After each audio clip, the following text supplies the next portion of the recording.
News BRS Congress మధ్య మాటల తూటాలు పేలుతున్నాయి. రాష్ట్రంలో కరువు పరిస్థితులకు కారణం కాంగ్రెసే అని కేటీఆర్ విమర్శిస్తే ఇవన్నీ అధికారం కోల్పోయిన ఆవేదనలు అంటున్న మాటలని కొట్టిపారేశారు డిప్యూటీ సీఎం భట్టి. ఆయనకి ఏది తెలియదు, కాళేశ్వరం ఏందో తెలియదు, మేడిగడ్డ ఏందో తెలియదు, మల్లన్న సాగర్ తెలియదు, చెరువులు నింపుడు తెలియదు, వాగులలో నీళ్లు పోసుడు తెలియదు, రైతుల పంటలు కాపాడుడు అంతకంటే తెలియదు.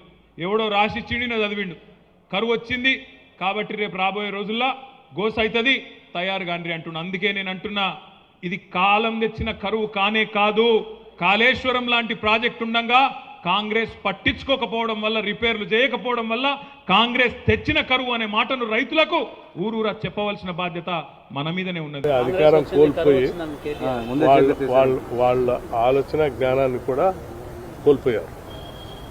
సో కోల్పోయారు కాబట్టి ఏది పడితే అది మాట్లాడుతూ ఉన్నారు. సో వర్షం వచ్చిందా లేదా, వర్షపాతం ఎంత ఉంది ఏంటనేది సైంటిఫిక్గా ఎవ్రీడే నమోదు చేసేటువంటి సిస్టమ్ భారతదేశంలో వ్యవస్థీకృతమైంది.